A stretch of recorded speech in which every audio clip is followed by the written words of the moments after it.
Hey guys, it's Sam, and today I'm going to take you inside of 4 different hostels in Japan.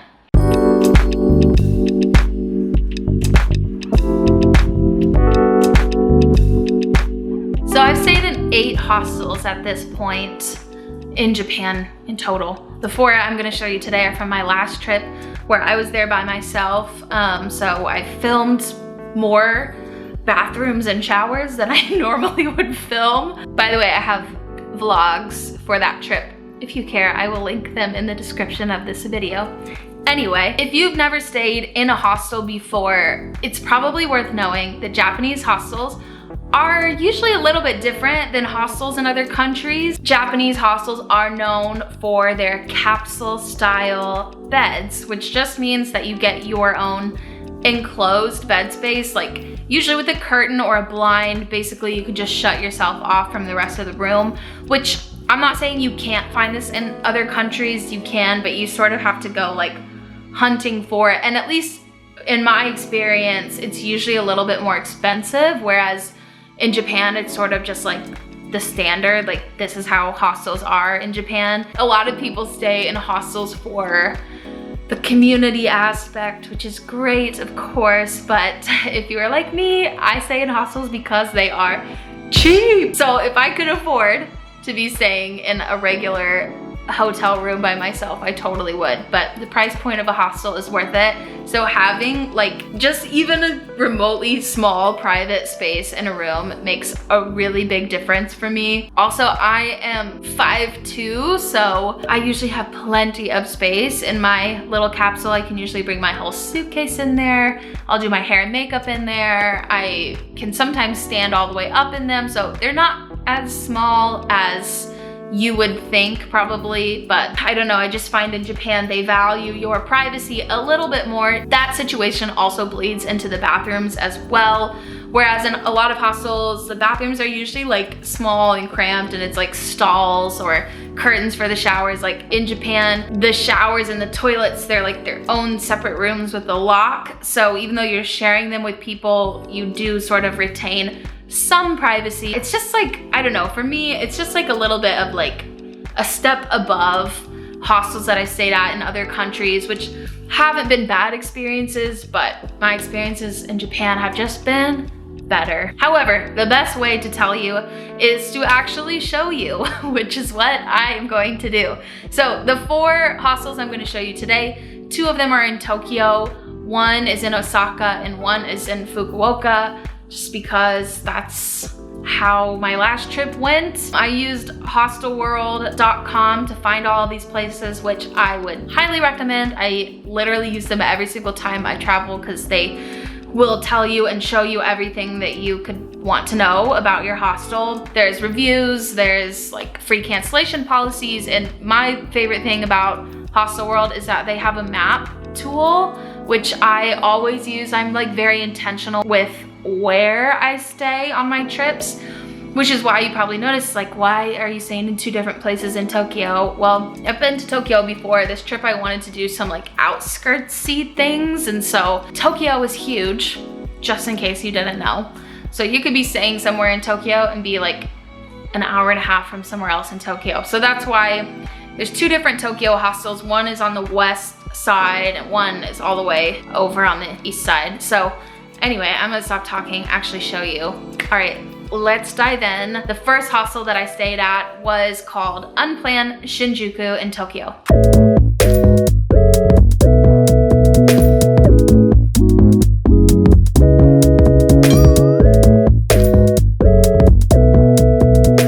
So as you can probably guess by the name, Unplanned Shinjuku is located in Shinjuku. Just in case you don't know, Shinjuku is like an area of Tokyo. It's a district and really popular for its nightlife. I think my favorite thing about this hostel, it was just like the perfect location, honestly. It's like, I don't know, 10-15 minute walk from Kabuchiko, which Kabuchiko is like the nightlife area of Shinjuku. It's kind of like the must visit place if you've never been before. Like Robot Restaurant is there. It's honestly crazy sensory overload. yeah, that area is right next to Shinjuku Station as well. So just in general in Japan, anytime you have like a major station, there's gonna be a lot to do in that area. And Shinjuku Station is huge. It could probably take you anywhere that you would want to go. Honestly, it's massive. So I loved being like just a short walk away from those things, but far enough removed to where like it wasn't crazy at the hostel itself. Like I still got a quiet night of rest. It wasn't like you're staying right smack in the middle of all of the craziness. So this hostel was actually the cheapest hostel that I stayed at. I actually don't know why. Like they also had free breakfast as well, and the breakfast was really good. So I just felt like I was like, why is this so cheap? Like it was such a good deal.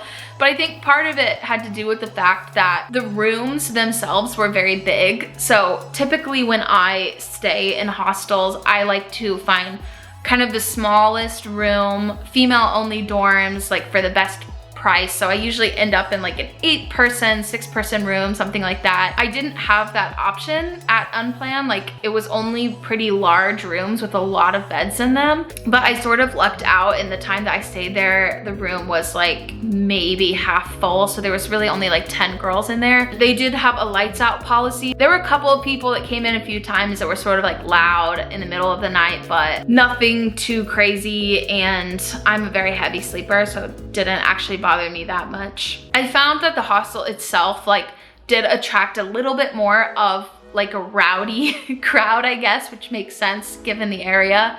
But for the most part, people stayed downstairs and they had a couple of community spaces. And so yeah, it was quiet itself, like in the actual dorms. But probably my favorite thing about this hostel was the rooftop space. Like it was just so peaceful and quiet and beautiful up there. And I had dinner like several nights up there just by myself, living my best life. It was pretty awesome. So the next hostel I stayed at was actually called The Stay. Well, it's called The Stay Shinsaibashi, and it was in Osaka.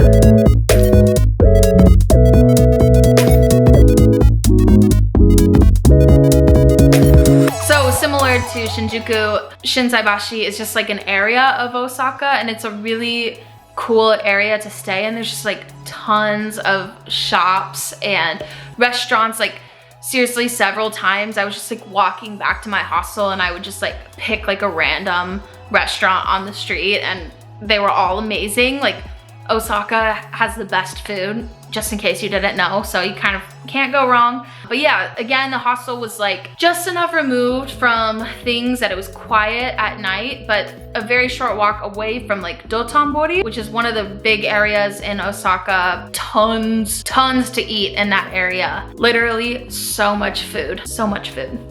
So again, really great location, but this hostel was definitely like chill. Like it was way more chill than the place that I was previously at. The room itself was a lot smaller. I think it was only like 8 beds. It was just like a way more chill vibe for some reason. Downstairs was like this really big community space where they didn't have any free food, but they did have free coffee and tea. Kind of served as like this sort of study space. They had like a full kitchen there, so if you wanted to bring back your own food or if you wanted to make something there, you could. So I actually really liked it. I'm like one of those people that will go 100 miles an hour during the day, and I just want like a nice quiet place to come back to, so it was perfect for that. So yeah, honestly, like I don't have like a whole lot to talk about with this hostel because it was so just like chill, not super eventful, which I don't know, maybe a good thing for you, maybe not a good thing, but I really enjoyed it. I would totally go back just because again, the location was like perfect. Okay, so the next hostel I stayed at, probably, and this is a bold statement, probably the coolest hostel I've ever stayed at. It was called the Millennials, and it was in Fukuoka.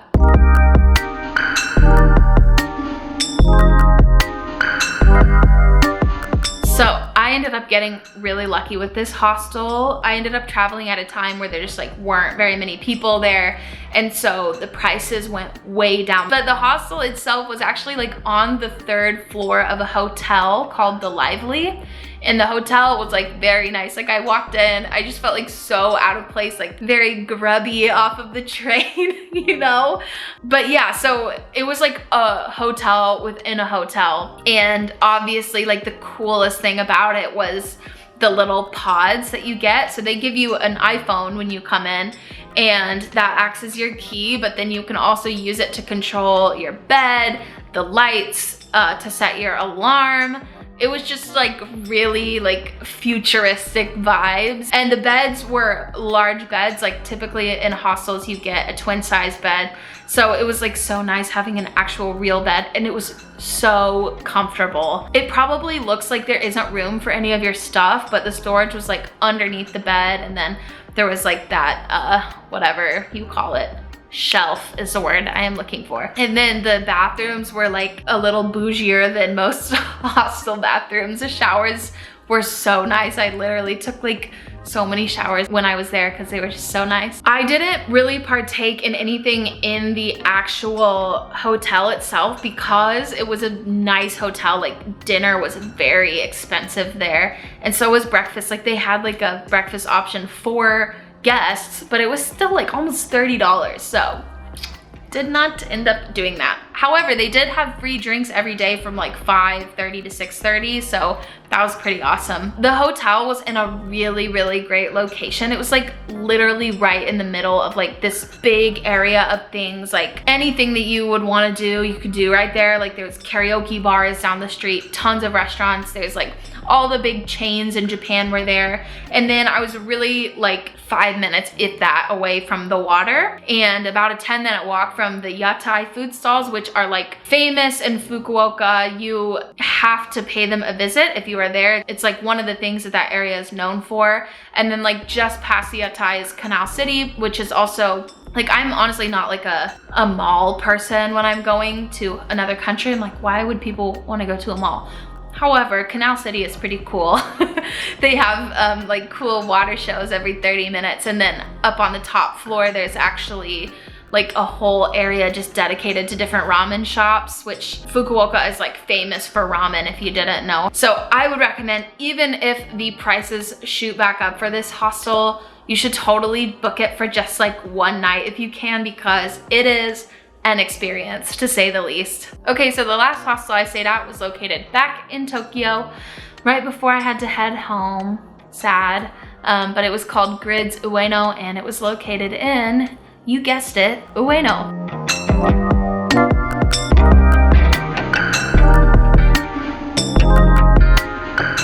So in my personal opinion, I think that Ueno is such an underrated area of Tokyo. Like, it's more on the east side, but it's like a really good like base camp for a lot of things in Tokyo. Like, it's pretty close to like Shinsoji Temple. Obviously, Ueno Park is right there. Ameyayoko, which is like a freaking awesome market. I love that place. And then what else? What was I thinking of? Oh, it's also pretty close to like, you get to the Imperial Palace and that whole area really quickly. So yeah, I don't know. I am like Ueno stan through and through. I love Ueno. I actually like Ueno Park a lot more than Yoyogi Park. So yeah, I was very intentional in staying in Ueno.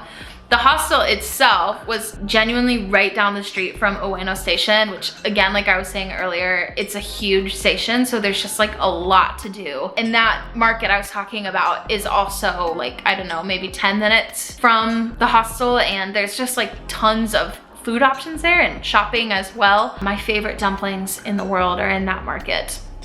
The best. And then the hostel was like pretty much right across the street from Ueno Park, which, like I said, I am obsessed with Ueno Park. Like, there are little food stalls there. There's like weird street performances there. There's shrines. And the most amazing thing, and that I ended up timing perfectly, actually not intentionally, I was like really shocked, but when the cherry blossoms come out in Ueno Park, it is just like magical. Like, you are living in a different world.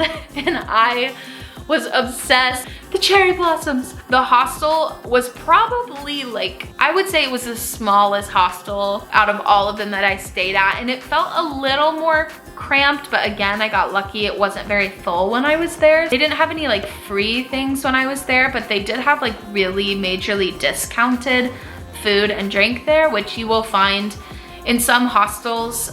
Basically, like the bottom of the hostel is open to the public, so anybody can come in and order food or drinks there. and so they give you like a big discount if you're actually staying in the hostel. So I did partake in those discounts a couple of times, and it was really worth it. This was also a pretty cheap hostel. Even though I stayed in female only dorms, it was like only a couple dollars more than Unplanned Shinjuku. So also really good price options there as well. So all in all, you can probably see for yourself now why I really love hostels in Japan. Like, I would probably go back to every single one of these hostels. I would also go back to the other 4 that I've been. If you want more recommendations, I've got more for Tokyo, Osaka, and Kyoto at least that I can personally vouch for. But again, please use hostelworld.com. There are literally so many options. Like, that's one of the things about Japan, is there's no shortage of places to stay. You could spend like a hot second sifting through the options because there are a lot, and I'm sure there are so many good options too. Like, definitely tell me in the comments if you guys have been to any like really awesome places that you would recommend. I would love to check them out the next time I'm there. I'm sure other viewers would also just love to know. And yeah, feel free to leave me any questions, comments you want me to answer. If you don't care, that's fine too. But anyway, that's all for this video today, and I will see you guys next time.